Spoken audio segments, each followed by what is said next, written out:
ರಾಯಬಾಗ ತಾಲೂಕಿನ ನಿಪ್ನಾಳ ಗ್ರಾಮದಲ್ಲಿ ಉಚಿತ ಆರೋಗ್ಯ ತಪಾಸಣಾ ಶಿಬಿರ ನಡೆಯಿತು. ಆರೋಗ್ಯದ ಬಗ್ಗೆ ಜಾಗೃತಿ ಮೂಡಿಸುವ ಉದ್ದೇಶದಿಂದ ಈ ಶಿಬಿರದ ಸದುಪಯೋಗ ಪಡೆದುಕೊಳ್ಳುವಂತೆ ಸಲಹೆ ನೀಡಿದ ಕಾರ್ಯಕ್ರಮದ ಮುಖ್ಯ ಅತಿಥಿಗಳಾದ ಡಾ ಸಚಿನ್ ಟಿ. ಗ್ರಾಮೀಣ ಭಾಗದ ಬಡ ರೋಗಿಗಳಿಗೆ ಲಾಭ ಆಗಬೇಕಿರುವುದು ಹಾಗೂ ಚಿಕ್ಕ ಮಕ್ಕಳಿಂದ ವಯೋವೃದ್ಧರು ಕೂಡ ಇಲ್ಲಿ ಭಾಗವಹಿಸುವುದರಿಂದ ತಮಗೆ ಇರುವ ಕಾಯಿಲೆಯನ್ನು ಗುರುತಿಸಿ ಅದಕ್ಕೆ ಸಂಬಂಧಿಸಿದ ಔಷಧಿ ಉಪಚಾರ ಪಡೆದು ಆರೋಗ್ಯವಂತರಾಗಿ ಎಂದು ಹೇಳಿದರು. ನಾವಿಲ್ಲಿ ಕ್ಯಾಂಪ್ದಾಗ ಬಂದಿದ್ದು ಸರ್, ವಿಠ್ಠಲದೇವ್ರ ಗುಡಿ ಹೋಗ್ರಿ, ಕಣ್ಣು ತಪಾಸಣೆ ರೀ, ಆಮೇಲೆ BP ಶುಗರ್ ರೀ, ಆಮೇಲೆ ಕಾಲು ಕೀಲುಗಳ ನೋವಿನ ಡಾಕ್ಟರ್ ಬಂದಾರಿ, ಒಳ್ಳೆ ಸಣ್ಣ ಮಕ್ಕಳ ಡಾಕ್ಟರ್ ಬಂದಾರಿ.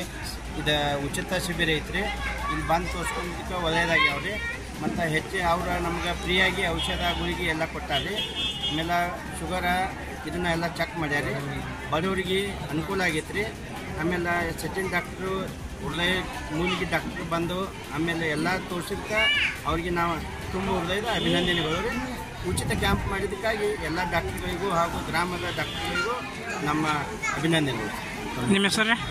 ಸುರೇಂದ್ರ ರಾಮಚಂದ್ರ ಕೋತ್ದಾರ್. ಈಗ ಸರ್ ಇಲ್ಲಿ ನಮ್ಮ ನಿಪ್ನಾದ ಡಾಕ್ಟ್ರುಗಳು ರೀ, ಆಮೇಲೆ ಮೂಡಲಿಗಿ ಡಾಕ್ಟ್ರ್ ರೀ, ಆಮೇಲೆ ಆಜುರಿ ಡಾಕ್ಟ್ರ್ ರೀ, ಆಮೇಲೆ ಡಾಕ್ಟರ್ ಕುರಿ ಸಾಹೇಬ್ ರೀ, ಆಮೇಲೆ ಪೂಜಾರಿ ಡಾಕ್ಟರ್ ಪೂಜಾರಿ ರೀ, ಗೌರ್ಮೆಂಟ್ ಡಾಕ್ಟರ್ ರೀ, ಊರಿನ ಗ್ರಾಮಸ್ಥರು, ಗ್ರಾಮ ಪಂಚಾಯತ್ ರೀ, ಯುವಕ ಯುವತಿ ಸಂಘ ರೀ, ಎಲ್ಲರೂ ಕೂಡಿಸಿ ಮಾಡಿದ್ರು. ಇದರಿಂದ ನಿಮಗೆ ಯಾವ ರೀತಿ ಅನುಕೂಲ ಆಗಿದೆ? ಅಂದರೆ ಈಗ ಈ ರೀತಿ ಉಚಿತ ಕ್ಯಾಂಪ್ ಮಾಡೋದಂದ್ರೆ ಸರ ಗ್ರಾಮದಾಗ ಬಡ ಜನರಿಗೆ ಆತ್ರಿ, ದೀನ ದಲಿತರಿಗೆ ಆತ್ರಿ, ಆಮೇಲೆ ಯುವತಿಗೆ ಆತ್ರಿ, ಆಮೇಲೆ ಅಜ್ಜಾಯಿಗೂ ಈ ಥರ ಬೇರೆ ಕಡೆ ಹೋಗಿ ತೋರ್ಸೋಕೆ ಆಗೋದಿಲ್ಲ ರೀ.